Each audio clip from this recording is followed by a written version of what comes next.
secante, ¿en qué afecta? ¿A qué impacta? Johnson y Johnson esto no lo hace, pero explican a los comerciales que hay que hacerlo, que hay que repetir 7 veces las cosas, 7 veces al médico a la hora de venderle algo, antes de que entienda, hay que explicárselo 7. Yo creo que con 4 nos basta, ¿eh? Si escuchamos, yo creo que con 4 basta, pero bueno, dicen por ahí que han de ser 7 veces. Bueno, ¿qué ocurre con todo esto? Pues que el estrés desecante causa todo esto, pero ¿qué causa más? Regula al alza tanto la falta de glándula, ¿no?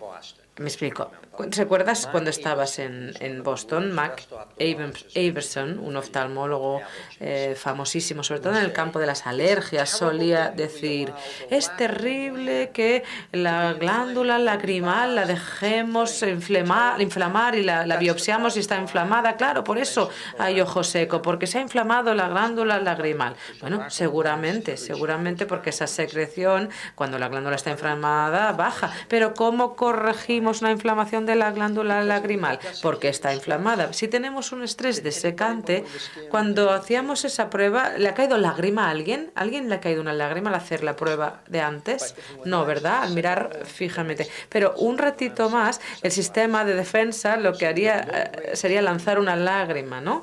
Dejarla caer por ese mirar fijamente.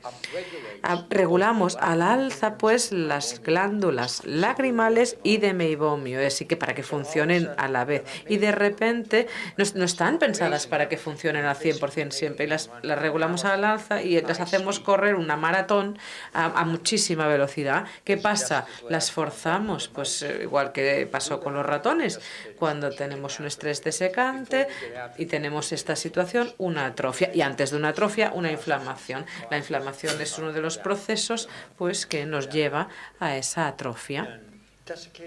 El estrés desecante puede ser consecuencia de cualquier actividad, reduce la frecuencia y eficacia del parpadeo, y aquí tenemos un dispositivo que se puede comprar, lo vende Johnson & Johnson y salió antes del Lipiscan. Es un dispositivo que permite medir el grosor de la capa de lípidos, la capa lipídica. No es tan buena, creo yo, como mirar directamente la función, pero bueno, no se necesita ninguna destreza especial, lo mide en muchísimo, en fin, rapidísimamente. También mide el parpadeo parcial, porque hay pacientes que parpadean parcialmente y por eso pues se activa de nuevo todo el estrés desecante, todo ese círculo. Tenemos aquí un trabajo de Boston. Si son patólogos en la sala reconocerán que a la izquierda es lo normal, digamos, y lo que ocurre a la derecha con una disfunción, con una DGM. Los nervios corneanos con estrés desecante, ven cómo se transforman. Tenemos todas estas células que están ahí ya dispuestas a fagocitar todo el tejido. Y lo mismo ocurre con la zona que rodea las glándulas de meibomio. Ven aquí toda esta inflamación, todo el material blanco que simplemente se ha infiltrado. Se ha infiltrado ahí y se va acumulando. Perfecto. Esto es lo que tenemos entre manos. Pero si es tan malo y tan terrible, ¿cómo lo tratamos? Buena pregunta. ¿Cuál es el tratamiento? Si la obstrucción es el problema, pues hay que eliminar esa obstrucción, ¿verdad? Pero no tenemos un eliminador de obstrucciones de momento, ¿no? Uno puede con el sacacorchos y se puede uno comprar un sacacorchos complicadísimo o sencillísimo, pero es que no tenemos sacacorchos nosotros, no tenemos método para eliminar esa obstrucción. Ay, por cierto, que no se me olvide, quería decir que el desbridamiento del margen palpebral con una espátula funciona y lo pueden hacer todos ustedes bajo el microscopio. No es complicado y será que 60, 120 segundos para los dos ojos. Esta técnica no es más que ello. Para los párpados inferiores también pueden hacerlo en el párpado superior. Lo que iba. eliminar la obstrucción. Eso sería maravilloso, pero sería maravilloso, sería mejor prevenir esa obstrucción. ¿A qué hacemos? ¿Esperamos a que aparezca la caries en la boca del niño, a que evolucione una periodontitis, o lo prevenimos y le decimos que se cepille los dientes, ¿no?, y que se cuide la boca? Pues ya sabemos todos la respuesta. Volvemos a la misma pregunta que formulábamos al principio. Esto es complicadísimo y por eso utilicé la analogía de Pavlov y el perro. De todos estos tratamientos, ¿cuál sería el mejor, no? Si los clasificáramos, si les diéramos una puntuación, nos sorprendería porque cada vez sabemos que ya no son los antibióticos, eso nos lo dicen constantemente, no es la medicación, no son los fármacos, es una combinación de otras cosas. Sabemos también que los tapones punctales no abordan el problema, no el problema básico, por lo menos, y lo que hemos aprendido es que, por ejemplo, la higiene palpebral es crítica. Las cámaras de humedad, con esa humedad 100% delante del ojo, será fatal para secar la ropa. No habrá nada peor que para secar esa colada, ¿no? Hay viento y hay mucha humedad, pero es lo mejor cuando hay un dolor neuropático o una hiperalgesia corneal o cuando queremos que mejoren las glándulas de meibomio. Vamos a hablar de las compresas calientes por un momento. Todo el mundo dice, ¿no? Pues me compraré un dispositivo en el súper o en el colmado y lo haré y lo calentaré en el microondas y son, bueno, efectivas en un 30%, quizá ni tanto. Pero Brooda, por ejemplo, en Estados Unidos es un 60-70% efectivo, porque si lo calentamos y le ponemos una barrera de microfibra entre la compresa caliente y el ojo, será mejor así. ¿Y por qué es mejor así? Porque si queremos transmitir o calor o energía o electricidad, lo saben los ingenieros en la sala, se necesita un medio húmedo, no pasa por un medio seco. Si no lo entienden, piensen en cambiar una bombilla en el sótano, ¿no? Si hay que cambiar una bombilla, la cambiarán con los pies mojados en agua, mala idea, ¿no? Poner los pies en agua para cambiar la bombilla porque te puedes electrocutar. Con nada, con poquito, porque el agua es muy conductora, así que el calor tenemos que hacerlo pasar.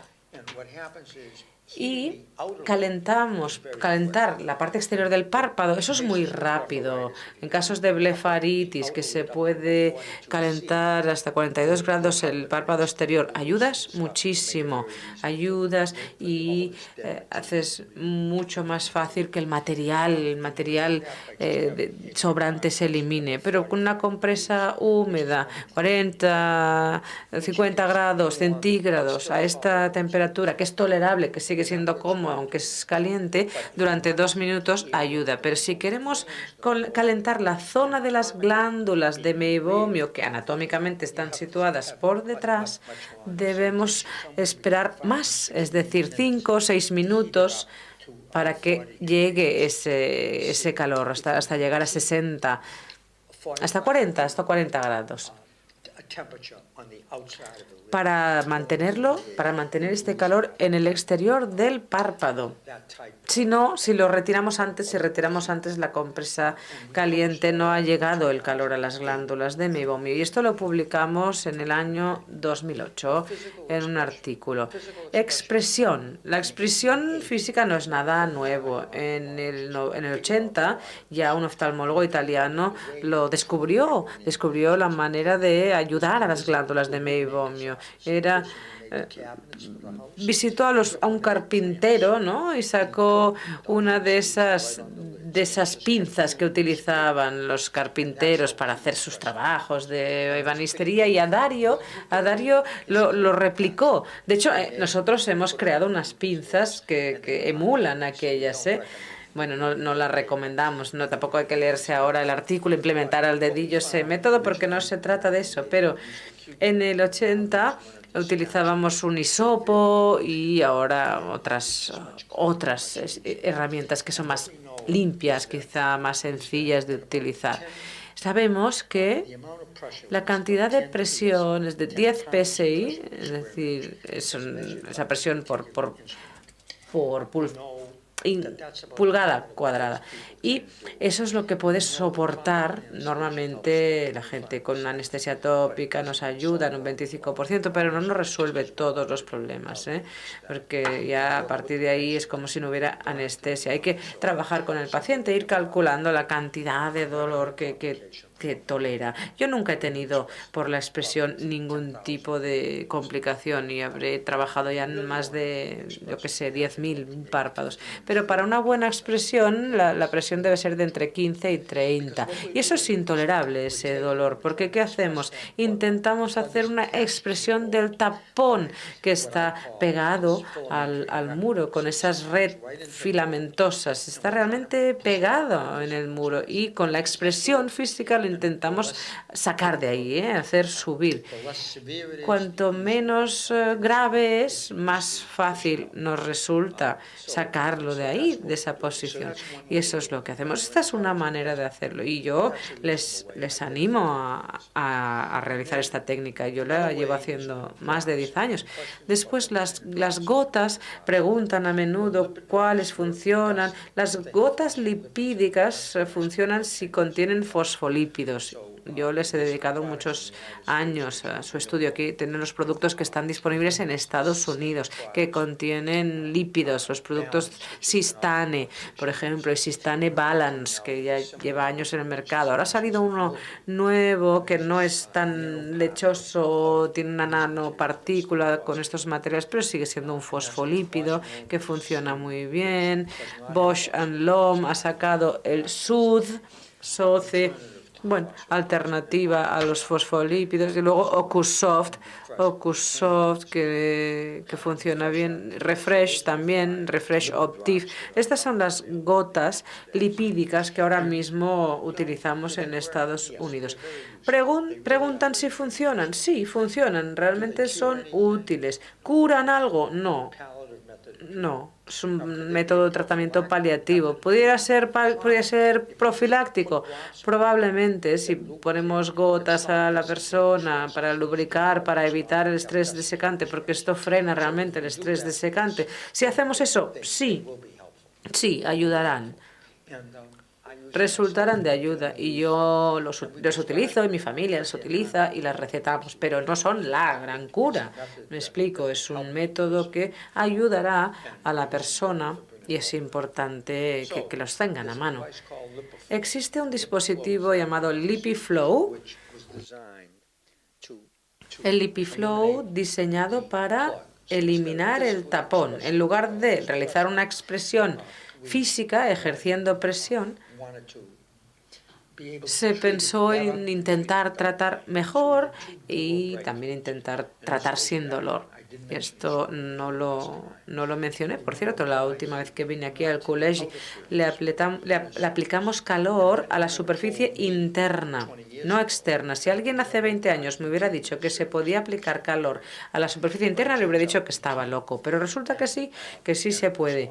Y siempre y cuando no pase de 43,5 grados de calor, se puede. El LipiFlow, exactamente, en Estados Unidos fue el método original que empleamos para esta técnica. Ahora hay otras técnicas que lo intentan. Ya veremos si es útil o no. Por cuestión de patentes, veremos cómo acaba esta historia. Además de aplicar calor, que es lo que interesa y que queremos que pase y traspase el calor y llegue a las glándulas de meibomio con un dispositivo que se asienta sobre la córnea, que queda aislado de la córnea con la superficie interna del dispositivo en contacto con la conjuntiva palpebral y le aplica el calor, ¿no? Es como el hierro de marcar las reses, pues en lugar de desde fuera, desde dentro, en esa analogía. Y le aplicamos una presión por pulsos y aplicamos calor y presión de una manera muy regulada y muy segura. Esto durante 12 minutos.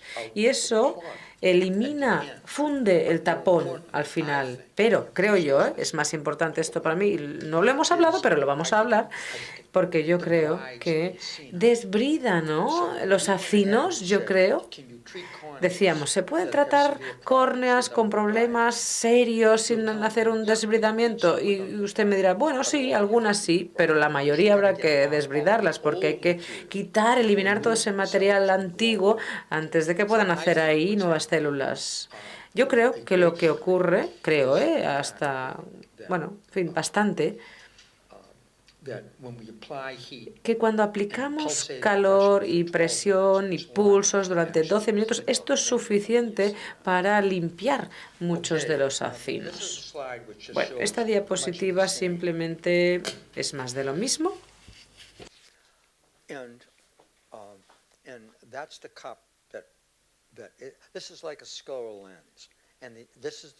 Aquí tenemos la superficie, aquí ven el dispositivo y cómo reposa sobre la parte de atrás del párpado. Este sería el eje en sclera-lens y el calor y el aislamiento y cómo se transmite el calor a la glándula de meibomio. Y durante 12 minutos, como les comentaba, limpia, yo creo, elimina muchos de estos materiales. Si está la glándula bloqueada y se cierra el sistema, se bloquea el sistema por una obstrucción, Tony, yo creo que mucho se acumula aquí, ¿verdad? Como explicaba, si se aplica calor durante suficientemente tiempo, se liquifica, ¿no? Se vuelve más líquido este entorno y esa superficie entonces tiene una oportunidad de que crezca ahí un epitelio nuevo.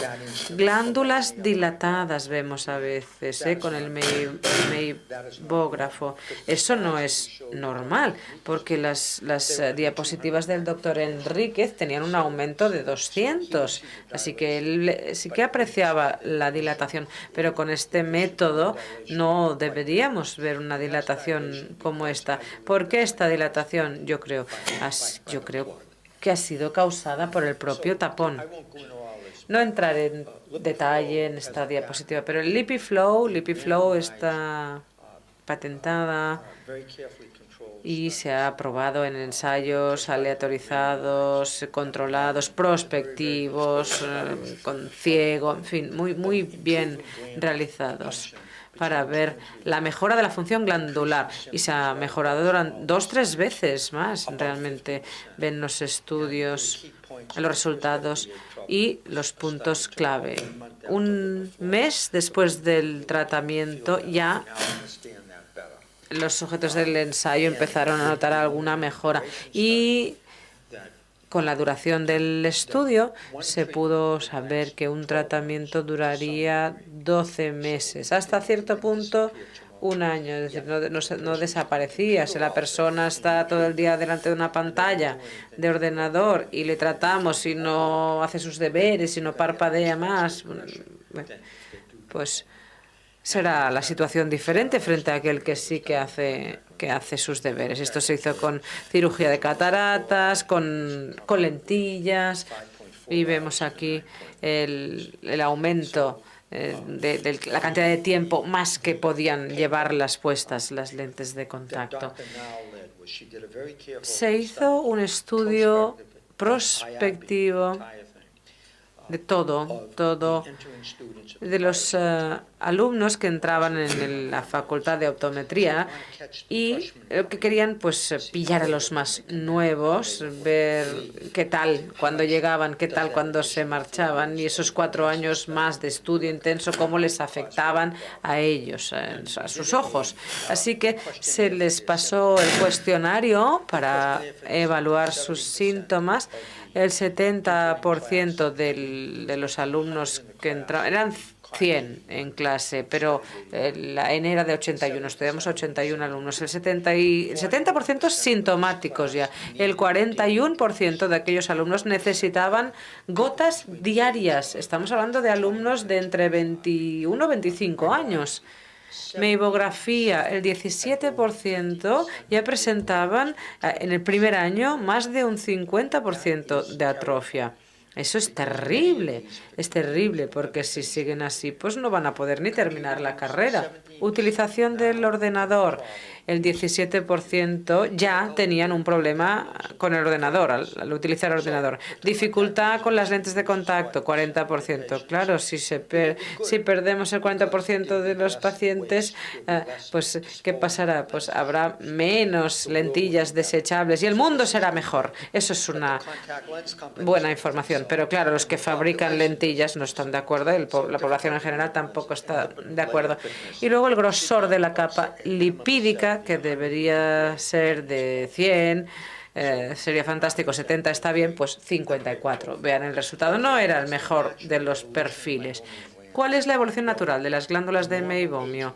El proceso de envejecimiento normal afecta, sin duda, la edad, el envejecimiento, pues conlleva problemas. La presión ejercida sobre las glándulas de meibomio, el menor parpadeo, es un problema. Prevención frente a envejecimiento, ¿no? Se decía antes, es que no podemos evitar perder los dientes, tendremos todos que llevar dientes artificiales, ¿no? Pues será eso y aprenderemos a perder los dientes y no pasará nada. Pero hemos sabido que sí se pueden preservar los dientes, por tanto, se pueden preservar las glándulas de meibomio. Y claro, evidentemente, fumar no es bueno para nada, en fin. Y con los dientes uno cierra la boca y se puede cerrar la boca, pero cerrar los ojos y no ver nada no es una buena idea. Así que recuerden, los factores ambientales, la historia de la colada y el tendedero, el sol y el aire, el trabajo que hacemos, ¿no? Y hay que hacer los deberes y hay que utilizar el LipiFlow y hay que hacer la expresión y hay que poder tratarles con lo que tengamos a mano y entender que los dispositivos de mano son peores todavía, ¿no? Porque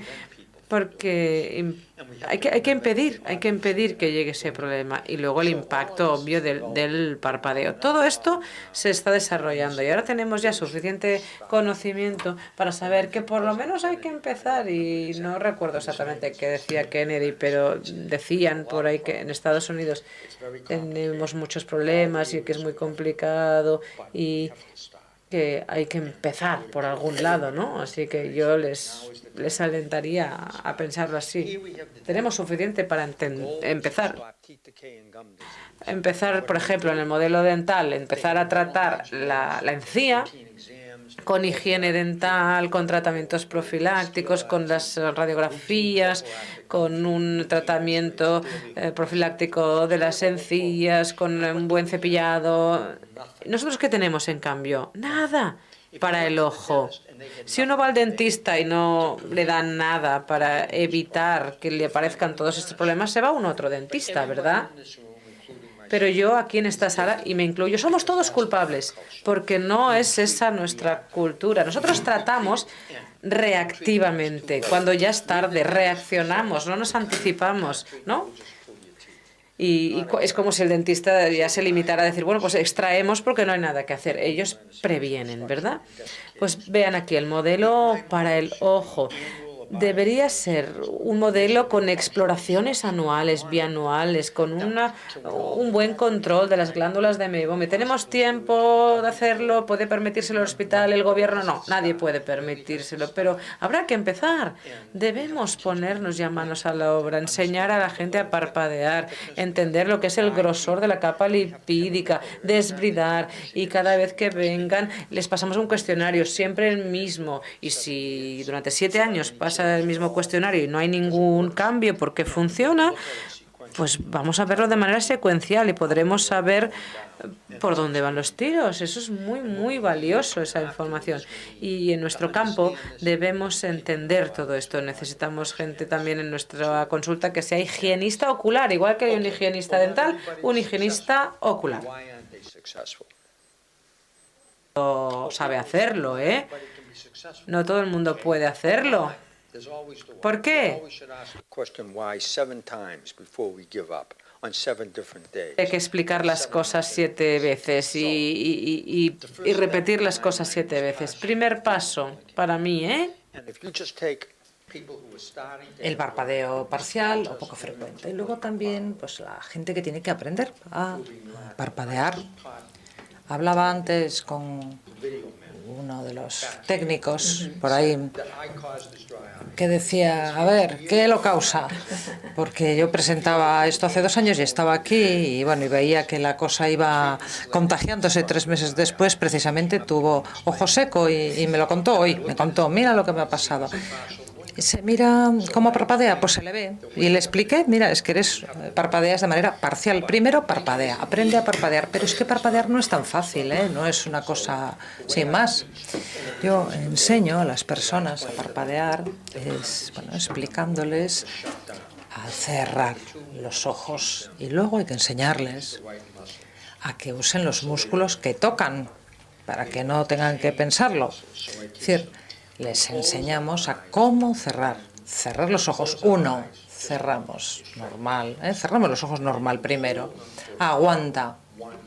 1, 2 segundos. Cerramos los ojos.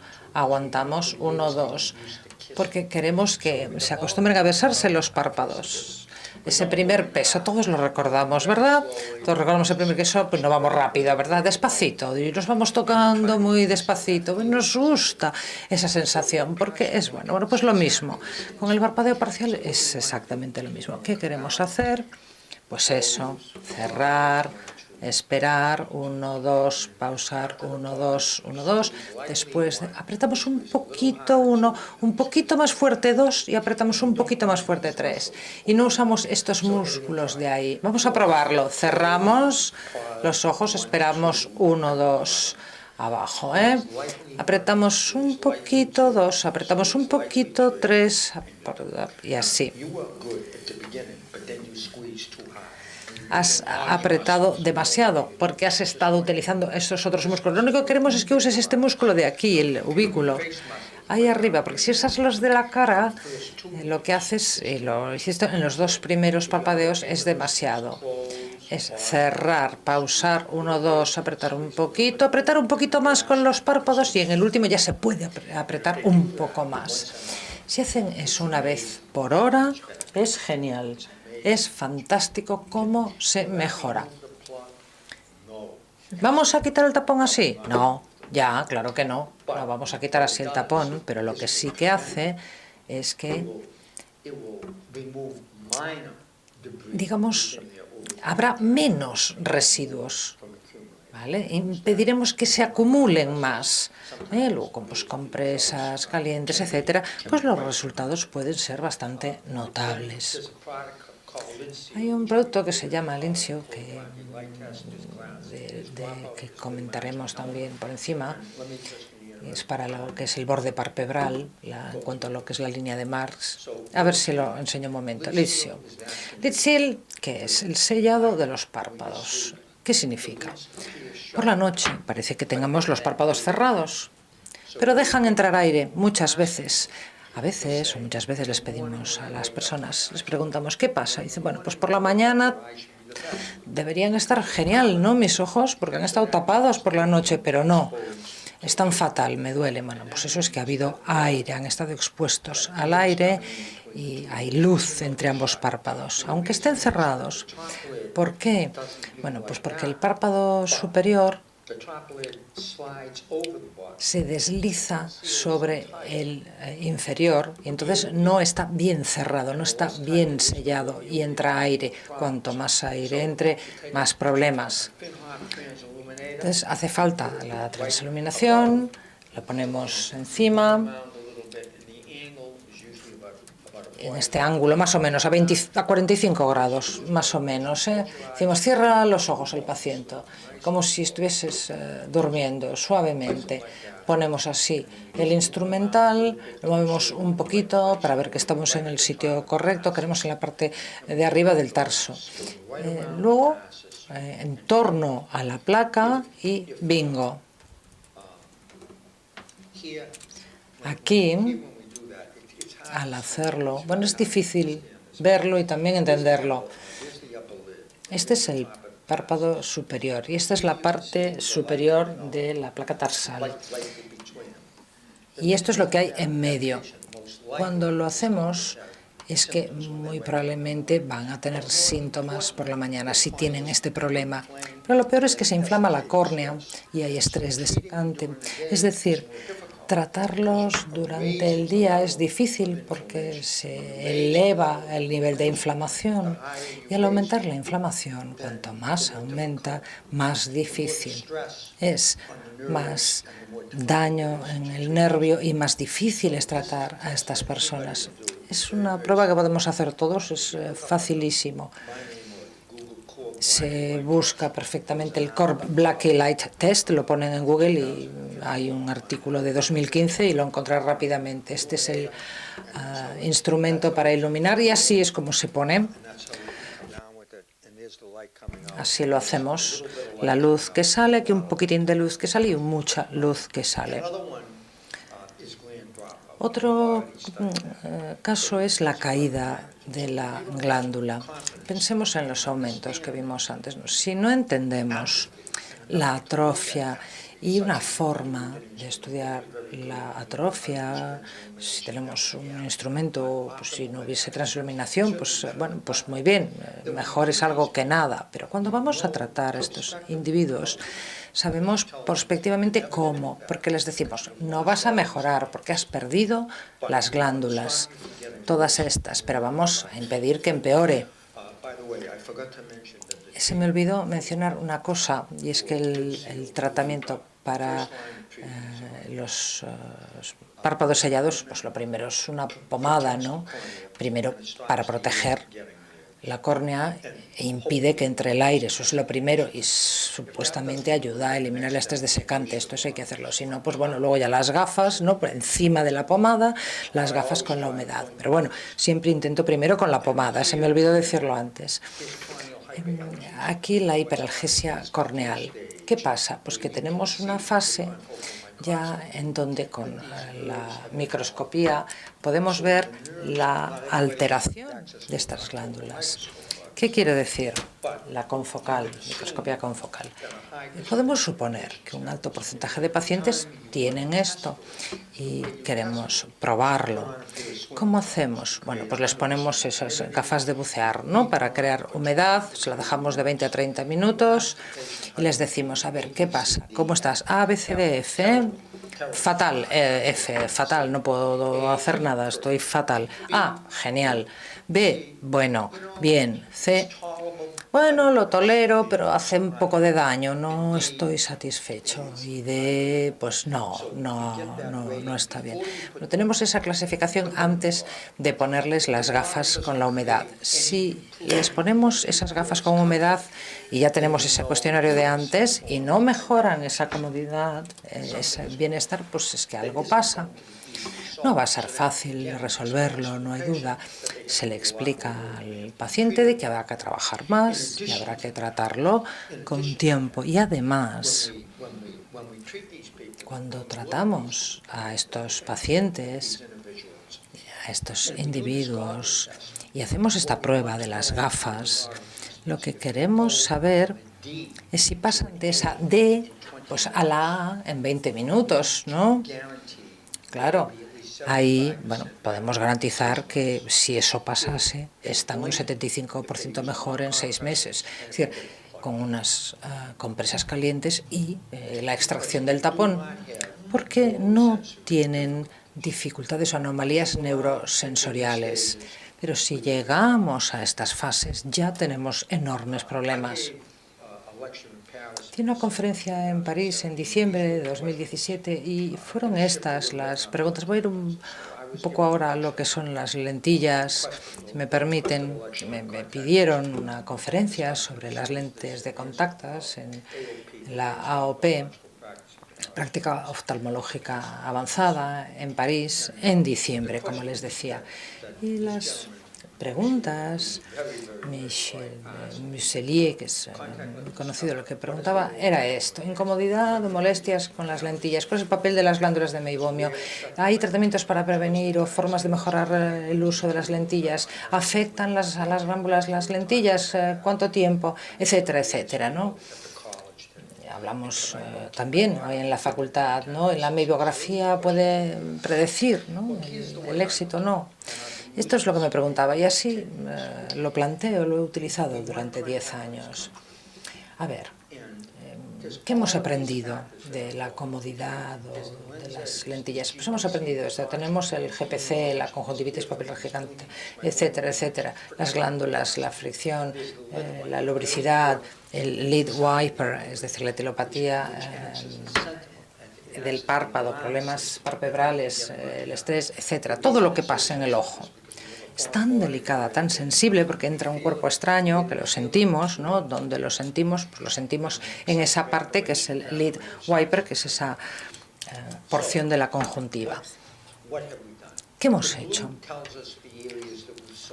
Lo azul es lo que hemos resuelto. Hemos resuelto bordes, materiales, la GPC, la conjuntivitis papilar gigante. Hemos resuelto inmunología. Bueno, hay cosas que ya sabemos tratar bien y cómo no tratar. Pero parpadeo, película lagrimal, las glándulas meiomio son responsables de todo esto: fricción, lubricidad, evaporación excesiva, estrés evaporativo, hiperalgesia, etcétera, etcétera. Ahí, esas son las zonas que no hemos resuelto. Todas las lentillas aumentan la evaporación, menos las terapéuticas. Claro, el aumento de la evaporación aumenta el estrés desecante. Si la película lacrimal es buena, pues bien, pero si no, tendremos problemas.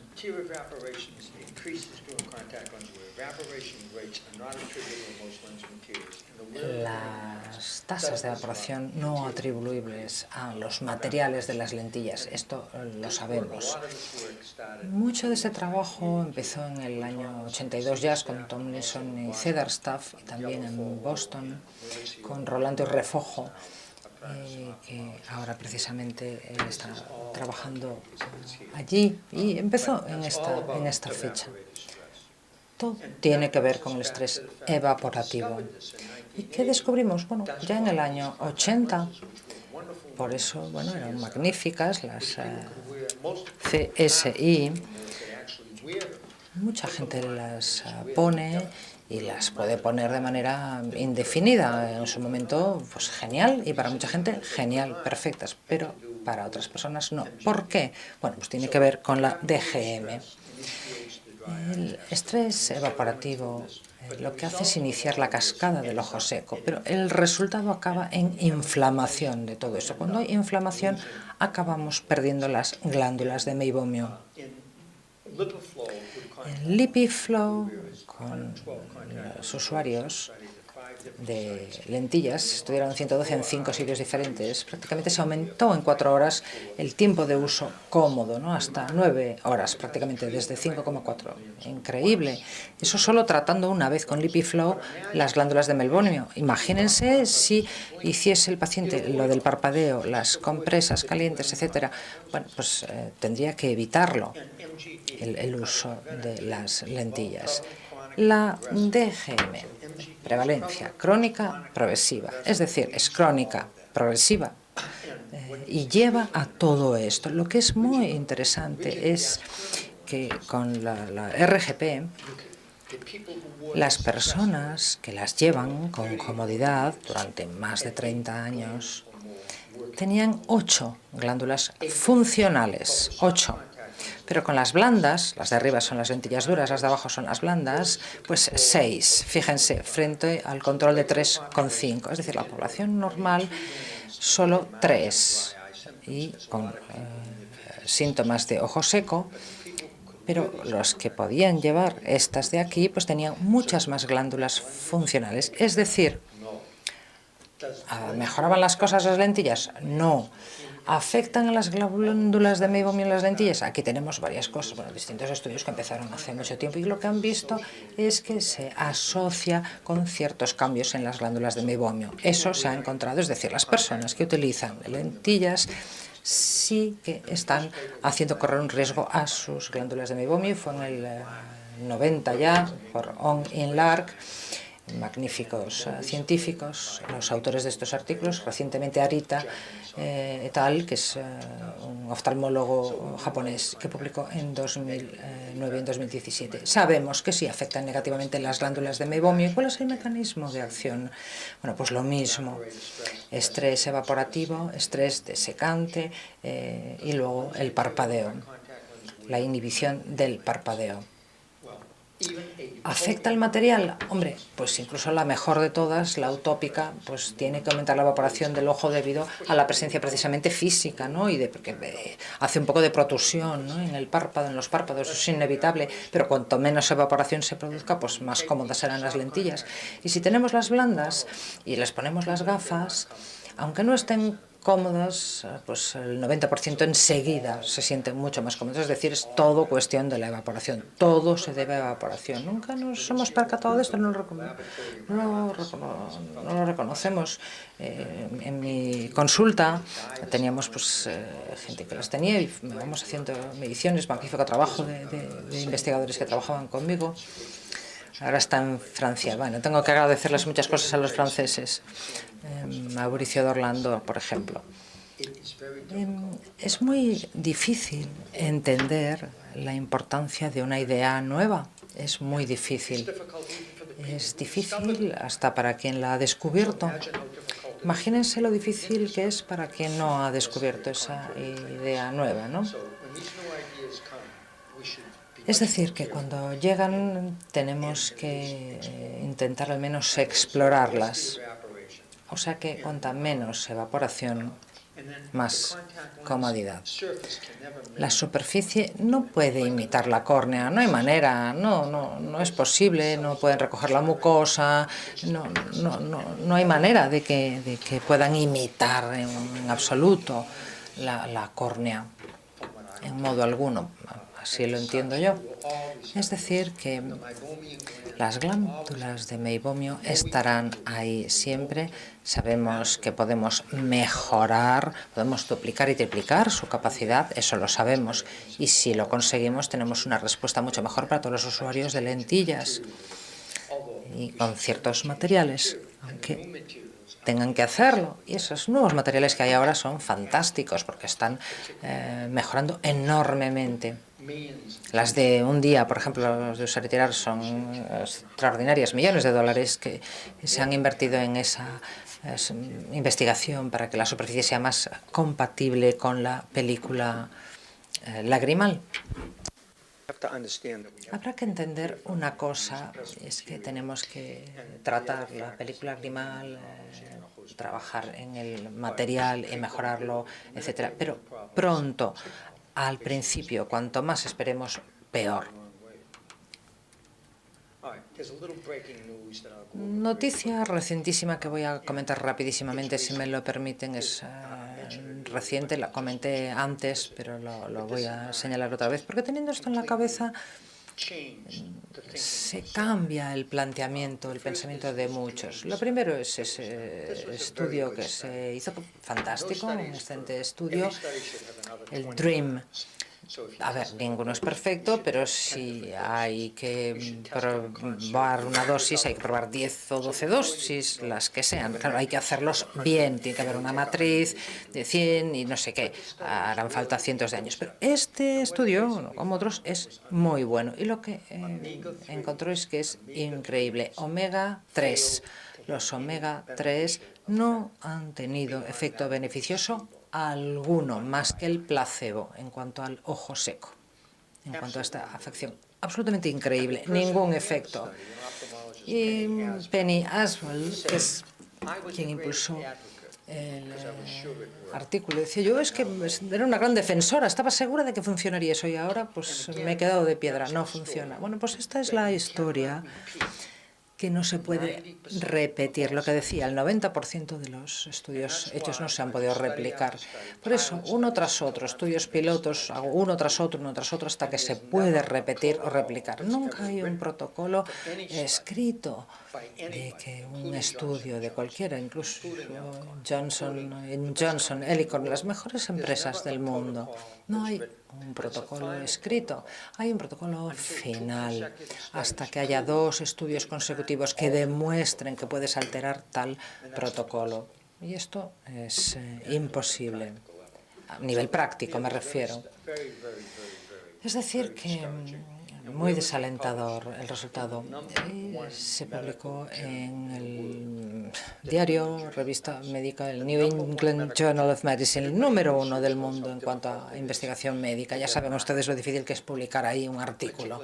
Bien difícil, sobre todo en oftalmología, en esta revista. Es prácticamente imposible, dificilísimo. No les voy a fastidiar con alguna cosa. Hay otra noticia impactante que se dice por la nariz. Por la nariz, que es curioso, ¿no?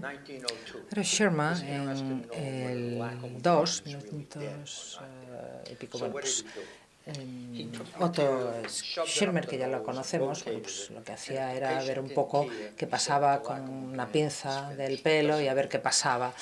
Así sabemos que no funciona. Si llora o no llora el paciente, pues ya sabemos lo que pasa. Un trauma en la parte superior de la nariz, ya sabemos lo que provoca. Es decir, que en 1903 ya Otto Schirmer hizo esta prueba y, como digo, fue el primero en hacerlo. Y Allergan, ¿qué ha hecho? Pues ha comprado esa empresa para pulsos energéticos a través de los nervios de la nariz, enviando así un estímulo al cerebro que genera lágrima. Esto funciona. Si lo hago en los 2 orificios nasales, como recomiendan, 9 de cada 10 lloran. Y eso, pues a veces son minutos, horas, a veces horas el efecto. Y esto ahora está empezando en Estados Unidos, seguramente llegará a España también en su momento. ¿Cuál es el efecto a largo plazo? Bueno, pues este tratamiento de la glándula lacrimal a través de la nariz, que lo que hace es que incide directamente en la glándula y después de 3 meses ya se aprobó, pero no sabemos a largo plazo los efectos. Sí que sabemos que con un hisopo, con un bastoncillo, lo tocamos en la nariz, en la parte superior. Yo lo he hecho con unos 40 pacientes. Quiero decirles que los resultados fueron espectaculares, con algunos mejor que con otros, y les funciona. Están, por ejemplo, en un ordenador y ponen la cabeza hacia abajo para que no se les vea lo que hacen, y entonces van con el aplicador ahí, y se lo trabajan, que se sienta mejor durante un tiempo, y sin que les vea nadie, les hace sentirse mejor. Sobre todo, bueno,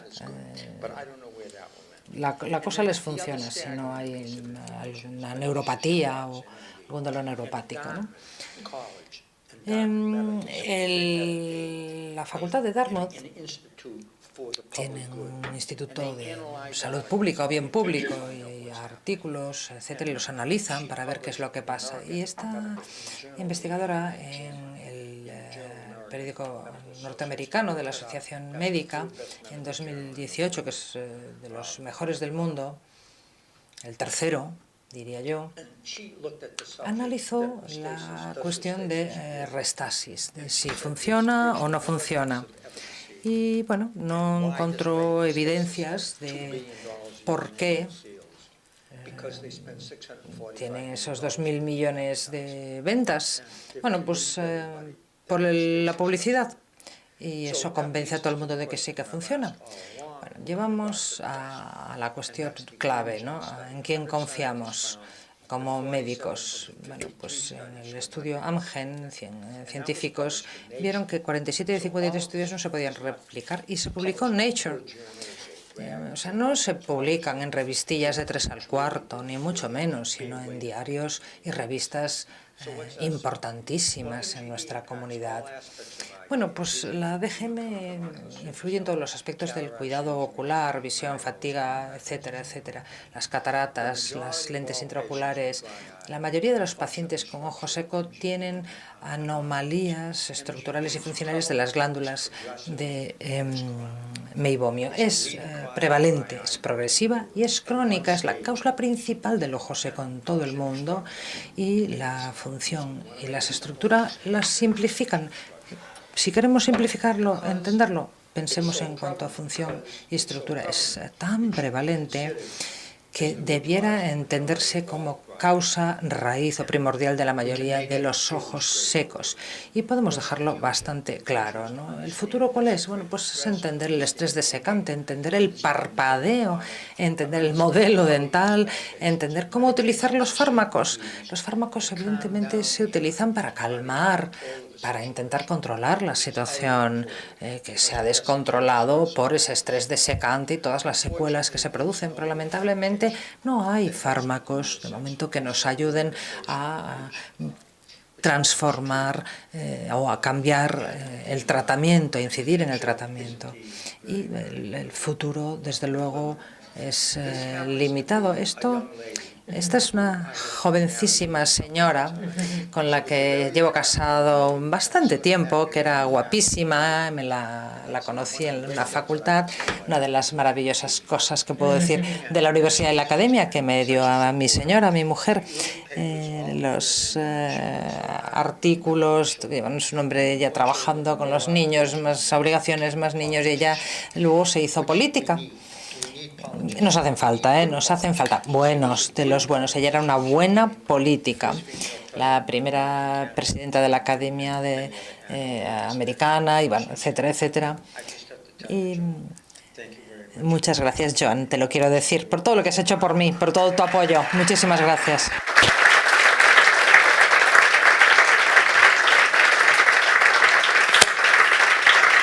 And then what I have to tell you is that I have actually worked with over 400 scientists. He trabajado con más de 400 optómetros, oftalmólogos, médicos, compañeros investigadores en Boston, que es el centro de investigación del mundo, de verdad. Hay gente increíble que llega allí. He tenido la suerte de trabajar con tanta gente, en 3 químicos de los mejores del mundo, de los 100 mejores, con el químico número 1, que, bueno, Javi, más amigo personal, que le puedo llamar cuando quiero, preguntarle las cosas que te pregunto a ti, querido amigo, me da una respuesta, etcétera. Pero claro, se llama el Hirsch, que es la clasificación para química. Es, bueno, pues saber cuál es el mejor del mundo. ¿Y por qué es interesante? Uno de los premios, vamos a sacar esto de las cintas, porque vamos de las grabaciones, porque le van a nombrar, bueno, ya cuando te nombran 5 veces, pensaron que ya no tenía que tocarle la 6ª vez. Y bueno, tenemos esta gente que les digo que viene a Boston y, bueno, no sé, Tony, Enríquez, no sé, patología, no sé, muchas cosas. Pero bueno, este grupo de personas extraordinarias de Boston que me lo han trasladado. Y me siento enormemente agradecido a todas estas personas generosas. Y bueno, dicen, a veces me preguntan, mira, ¿por qué te haces el humilde? Bueno, es que cuando miro a algunas de estas personas me hacen sentir como que estoy en primer curso, porque, bueno, cómo se expresan, su capacidad intelectual y su pensamiento. Es un placer siempre venir a estar aquí, en Barcelona en concreto, con vosotros, a hablar con una audiencia como la vuestra, con Tony Enríquez, y les agradezco muchísimo su atención a esta hora tan tardía. Y bueno, si alguien quiere ver lo que decía antes, me lo dicen y ahí en la mesa les puedo poner el aparato para que vean cómo va, si da tiempo. Muchísimas gracias a todos, ha sido un placer.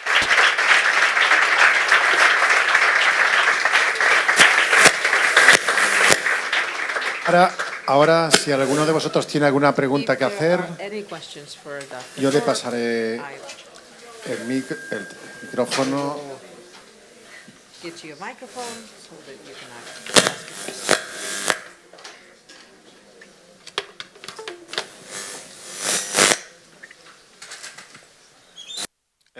Good evening, Dr. Corbs. Thank you for your presentation. Muchas gracias por su presentación, doctor Corp. Tengo una pregunta para usted. Algo que quizá no me ha quedado del todo claro. Usted hablaba de la disfunción de glándulas de meibomio, de la DGM, pero siempre hablaba desde la premisa de que la DGM la causa la obstrucción de las glándulas. Pero yo recuerdo, y quizá no sea así, pero yo recuerdo haber leído muchos de sus artículos en los últimos tiempos y decía usted que la DGM, que de hecho parte de la causa es la obstrucción de las glándulas, efectivamente, y otra parte de la causa sería una hiperproducción por parte de las glándulas. Es decir, como si fuera causada la DGM por una hiperproducción que luego llevará a una sensación de quemazón o una inflamación. ¿Es así? ¿Estoy en lo cierto o es puramente la obstrucción lo que causa la disfunción? Muy buena pregunta. Puede haber muchas causas para la DGM. La cutánea, por ejemplo, cierra la inervación a las glándulas de meibomio y el fármaco para el acné que recetan los dermatólogos también cierra la inervación. Así que hay otras áreas, hay otras razones que pueden causar una disfunción de glándula de meibomio, pero la causa habitual, 90 y pico por ciento, 99% de los casos es la obstrucción. Micrófono, por favor. Nos cuesta muchísimo oír al doctor Corp. No sabemos qué micrófono está utilizando, pero tendrían que facilitar un micrófono.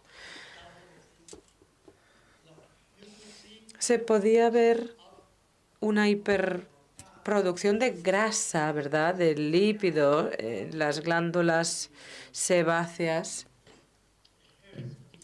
alrededor del vello cutáneo, pero la glándula de meibomio no está dentro de una estructura rígida como es el tarso, ¿no? No existe la hiperplasia de una glándula de meibomio. Tal cosa no existe. No existen las lágrimas grasas. Quizá se produzca una alteración del equilibrio, del contenido de las lágrimas, pero la hiperproducción de glándulas de meibomio, eso es algo que no existe. Atrofia sí, lamentablemente. Usted ha dicho hiper. Bien, es que no había entendido, escuchándole directamente el hiper. Bueno, hay una condición que puede llevarnos a pensar que puede haber una hipersecreción, y es al hacer la expresión, y si se hace una expresión frecuente, si hay infección en las glándulas, de repente obtenemos copioso material muy abundante y tendemos a pensar que es una hiperproducción. No es una hiperproducción, es una reacción a todo ese proceso infeccioso y todos los materiales que se han enviado ahí para combatir esa situación, material inflamatorio, infiltrado, que se ve excretado con la expresión. Así que uno pensaría efectivamente una hipersecreción, pero no es eso, no se trata de eso.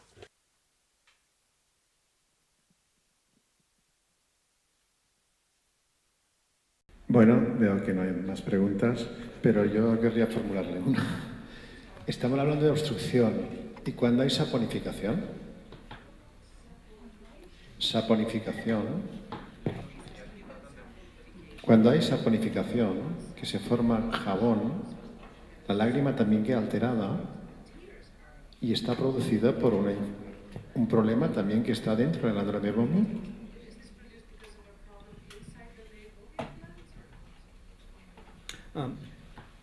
That's an excellent question. The question Excelente pregunta. La saponificación,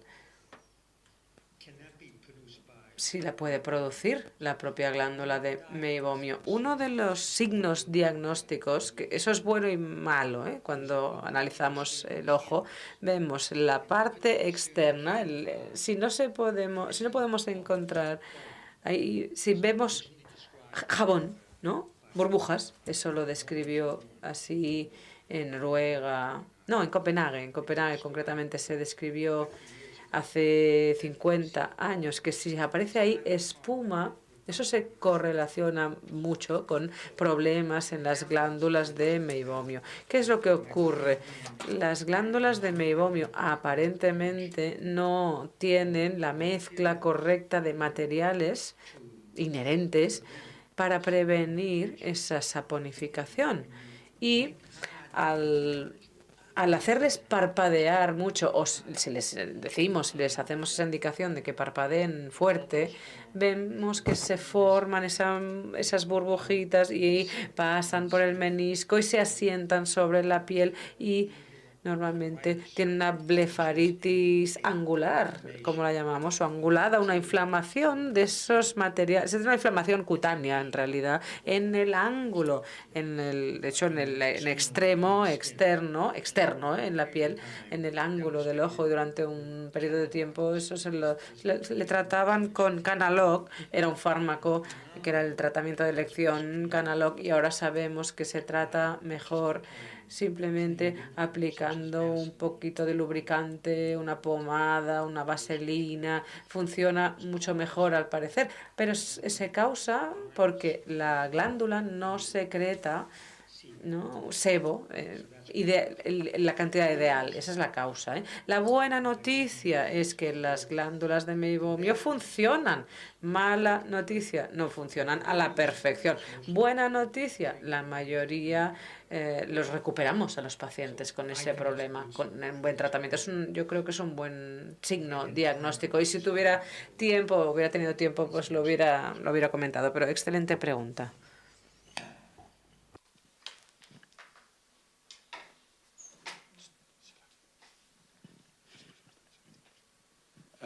No voy a hacer una pregunta. Lo que quisiera es dar un testimonio. Algunos de vosotros no me conocéis, pero yo acabé mis estudios en la séptima promoción en la Escuela de Óptica de Madrid, en el Instituto Lázaro Valdés, en el año 65.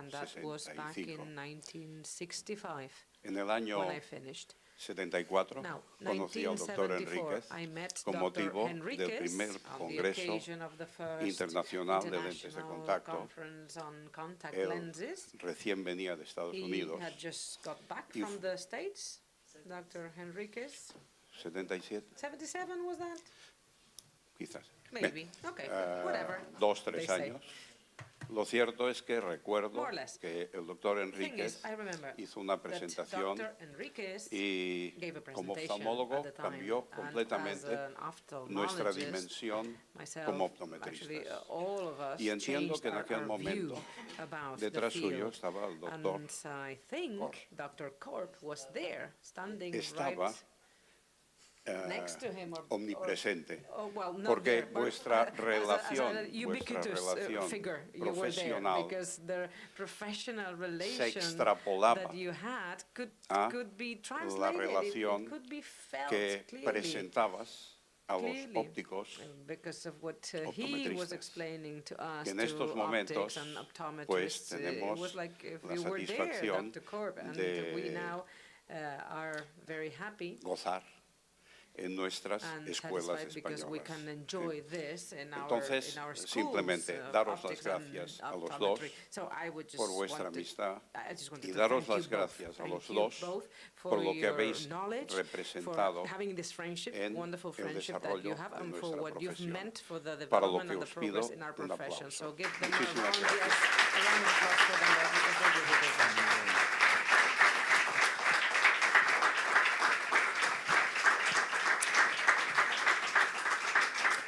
Bueno, if I may just take the liberty of commenting. si me permiten que me tome la libertad de contestar a este comentario. La relación que yo he tenido con Tony es que es inusual, realmente es de lo más inusual. Fue la colaboración y fue ese perseguir un objetivo común, un mismo objetivo. Eso es lo que nos ha traído hasta aquí. Yo recuerdo muchísimas noches. Nos íbamos a trabajar después de cenar, en fin, terminábamos de trabajar a las 7, 8, luego comíamos algo, nos íbamos a dormir a las 2, a las 3 de la mañana y Tony, después de su formación, regresó de nuevo a Boston y pasó 10 años más ahí y 2, 3 semanas las pasó con nosotros, con esa formación continua. Cuando él habla y explica, ¿no? Y cuando usted hablaba de Tony, ¿no? Me sorprende que todo es tan complicado en el mundo de hoy, que es que no hay otra, hay que colaborar porque no hay otra solución. Siempre uno debe recibir la formación de alguien que le ha precedido, ¿no? Y eso lo llevamos con nosotros. No puede ser todo un proyecto innovador que parta de cero. Partimos de una base y cuanto más sólida esa base, pues más rápido será el aprendizaje. Sin embargo, la colaboración entre personas con buenas intenciones, lo hace todo tan mejor en ciencia, en política, en la vida misma. Y yo simplemente es que no he podido evitar decirlo y tomar la palabra de nuevo, ¿no? Porque en instituciones de estos calibres, ¿no? A pesar de los premios Nobel de filosofía, es una pena que a veces no se enseñe de una manera que se entienda bien, que ese conocimiento sea llano, se entienda y se pueda diseminar en ese mundo, que es el mundo en que vivimos todos. Era un comentario también por mi parte, nada más. No espero... No sé si cambiará o no la cosa. Yo pienso así, Tony piensa así, y yo creo que muchos con los que yo he colaborado van por esa línea. Y los que no piensan así, pues no trabajamos mucho con ellos, la verdad. Así que será un buen modelo, yo creo, a seguir. Tan malo no será. El matrimonio también, ¿eh? Gracias, John. El matrimonio es parte de la ecuación. Ahora yo quiero pasar el mensaje o el micrófono a la escuela. Ya que estáis hablando de la formación y estáis hablando de Cataluña, formación y tal cual en optometría, quería pasar el testimonio a la facultad. Hello everybody, just 1 minute. Un minuto solo para explicar que en la Escuela de Terrassa ahora estamos celebrando nuestro 40 aniversario. Ya llevamos a nuestras espaldas 40 años de historia en la Facultad de Terrassa y nos parecía que era oportuno celebrar así nuestro 40 aniversario. Enseguida se nos ocurrió la idea de entregar, de investir con un título honorífico al doctor Korb. Así que el miércoles a las 11:30 en la UPC, pues vamos a investir de honoris causa al doctor Korb. Será, por tanto, doctor honoris causa por la UPC, por lo que nos consta, es el primer título honorífico de este calibre que va a recibir por parte de una universidad europea, por tanto fuera de Estados Unidos, y es un gran honor que haya usted aceptado este título. Están todos invitados, por cierto, estáis todos invitados a asistir a la ceremonia de entrega del título el miércoles en el edificio Vertex del Campus Norte de la UPC. Muchísimas gracias, doctor, por haber aceptado. Ha sido un gran honor para nosotros.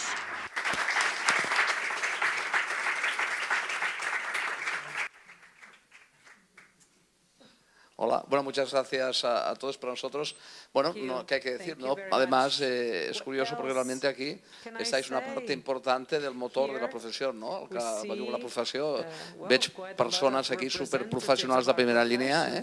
Entonces, para nosotros, bueno, una satisfacción muy grande el haber realizado este acto aquí, el teneros aquí, Antonio, todos los implicados, y que tengáis unas muy buenas noches. Muchas gracias y, en fin, espero repetir experiencias de estas y que mejore cada vez más el intercambio interdisciplinar, ¿no? Interprofesional. Muchas gracias a todos y buenas noches. Gracias.